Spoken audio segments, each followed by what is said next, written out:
Hi, everyone. Welcome to week 2 of Intro to Clinical Psychology. This week we will be focused on chapter 3, which covers different controversies and directions in clinical psychology. So last week we kind of focused on the history and the development of the profession. Now we're kind of zooming forward. We're going to look at kind of some of the hot issues right now and where psychology might go in the future. So I'm going to post 5 short videos that cover the various topics in the chapter. So in this video, we'll talk about telepsychology, and then in subsequent videos, we'll discuss prescription privileges, evidence-based practice, the overexpansion of mental disorders, and payment methods. So telepsychology just refers to the application of technology in clinical psychology. So here are just some examples of what might be considered under the umbrella of telepsychology. So probably most common is video conferencing. So this is meeting with clients over Zoom or FaceTime for therapy and assessments instead of meeting in person in a face-to-face format. We can also look at alternative modes of communication. So there are some therapists who use email or texting or some sort of chatting function through an application to actually do some work that way. Similarly, there's some new interactive websites. So a lot of these are kind of like self-guided programs, maybe modules that somebody can work through, where it's delivering a lot of the content that might be presented in a psychotherapy session, except instead of working directly with a therapist, it's an online program. So there might be some sort of AI assistant, or it could be kind of a pre-programmed manualized treatment that somebody can work on by themselves. But these are becoming more popular as well. We can also look at virtual reality techniques. So some of these might actually be delivered, with a therapist in person, but they're using technology to augment some of the strategies that a therapist might use.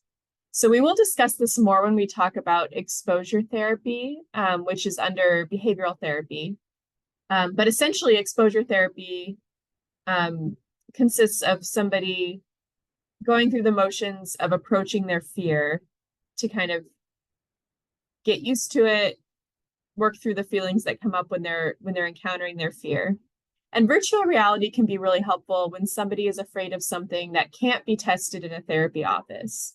So if somebody is very scared of flying, for example, it's not very practical for the therapist to, go to the airport with the client, get on a plane, but you can use like virtual reality applications to mimic the feeling of a flight. We also have a lot of apps and biofeedback sensor options. So this could be things as simple as like an app to monitor your mood and look at kind of the activities that you're doing in a week and how it corresponds with your mood. But you could also incorporate biofeedback. So this could be looking at heart rate. It could be counting your steps and where you're going, and even looking at kind of like geolocation data. So especially now that most people have smartphones, it's kind of opened up this whole new world of data collection that could be applied to clinical psychology services. And then lastly, I just wanted to mention that the marketing of psychotherapy has been shifting as technology becomes more predominant in our lives. So this is a topic we'll talk a little bit more about when we talk about ethics, but there have been certain ethical standards set by the APA that limit how a therapist can advertise their services. So as an individual therapist, you can't just like go have an ad on TV for your services because that's not allowed by the APA. However, there are sort of workarounds to that. And you may have seen ads for services such as BetterHelp, which is like it's like a new app that helps connect people to therapists, and it helps kind of organize matching clients to therapists without using like insurance and that sort of thing. And they use a lot of marketing techniques that have previously not been used by individual practitioners. And so technology is also changing how we think about marketing of clinical psychology. And so telepsychology before COVID-19 was still considered experimental. And actually, data shows only 7% of clinical psychologists were delivering services using telepsychology. So still not very common. Interestingly, though, Hawaii was actually a leader in telemedicine before COVID, because we are, a network of islands. It was kind of a necessity. So um, a lot of practitioners are centered around Honolulu. And so to be able to deliver services to more rural communities, Hawaii was already using telehealth. And in fact, if you go into like Google Scholar and you look up telehealth, some of the most popular papers were coming out of the Hawaii VA, because they were doing research on the effectiveness of telepsychology. So it was only 7% before COVID, and then it jumped up. So during COVID, 85% of clinical psychologists were using telepsychology. And actually, 67%, or about 2/3, were conducting all of their work via telepsychology. So this was a drastic shift for the field of clinical psychology.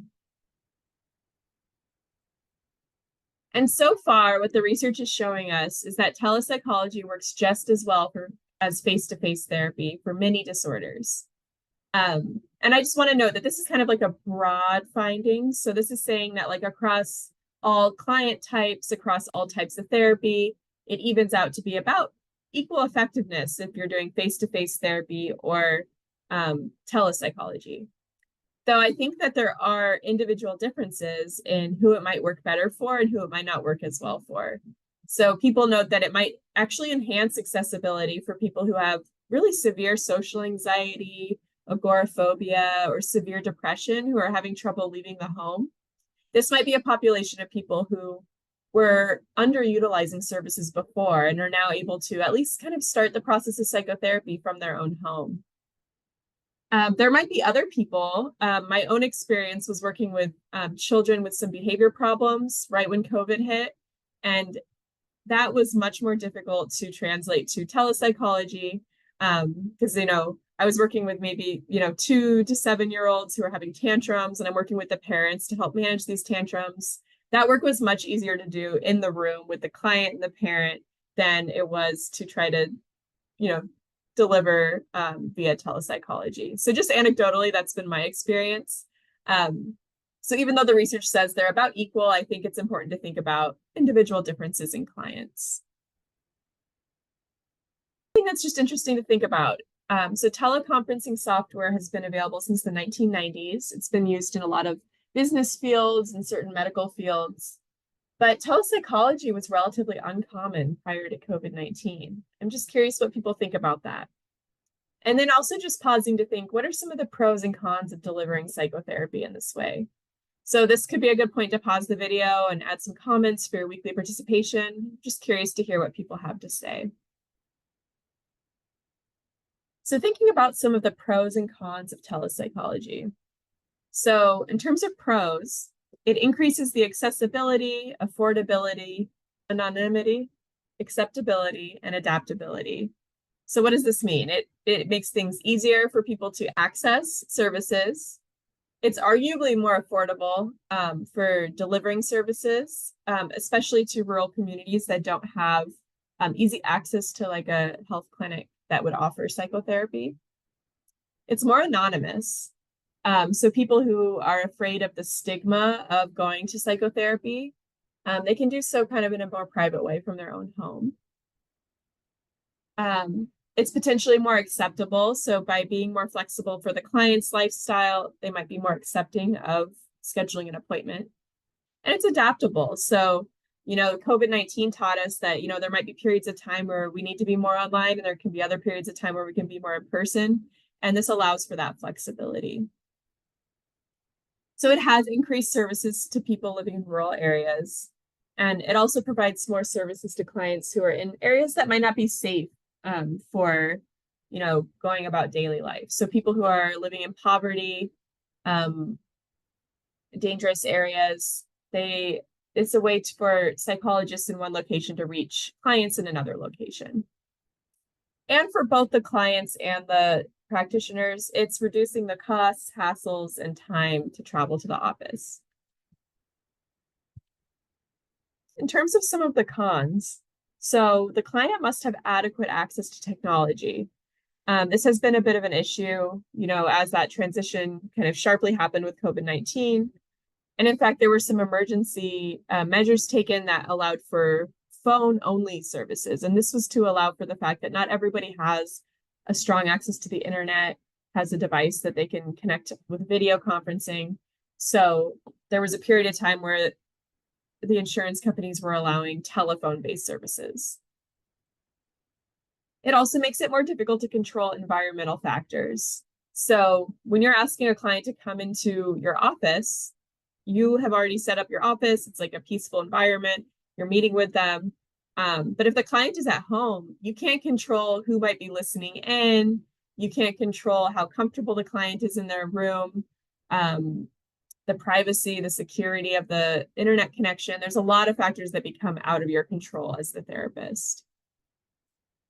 And lastly, I think it does limit the ability for the therapist to pick up on nonverbal communication, observation of certain behaviors, because you're only really getting the client's face. So you might miss certain subtle things that you would normally pick up in an in-person session. A related issue that I just wanted to touch on, this isn't in your textbook, but I think it's an interesting thing to be aware of, especially if you're going into practice in the next few years. And this would be true for other, even if you don't want to go into clinical psychology specifically, I think there are similar issues coming up across other psychotherapy careers. So when you get licensed as a clinical psychologist, you are licensed for a particular state. So Hawaii has their own licensing board. On one hand, when people are looking for a therapist in Hawaii, they know that like it is somebody who's been vetted locally and meets the standards for our state. On the other hand, though, you can imagine that there are certain states that have not enough practitioners, and then other states that might attract more practitioners. So what some psychologists have developed is this legislation called PsyPact, which allows psychologists to practice across state lines. And so when you see these blue states on the map, these are states that have agreed that they will allow psychologists who are licensed in one state to practice in all of the states. So for example, you can see Washington State on the left is blue. If you're licensed in Washington State, that means you can also see clients in Idaho, Nevada, Utah, Colorado, and so on, all of those blue states. Hawaii has actually declined to join so far. But if they chose to join, that could affect the licensing process in the future. Some people argue it could affect kind of the competition of opening a practice. Although I think on a national level, there's like a shortage of practitioners. But something to be aware of if you're interested in starting a clinical career.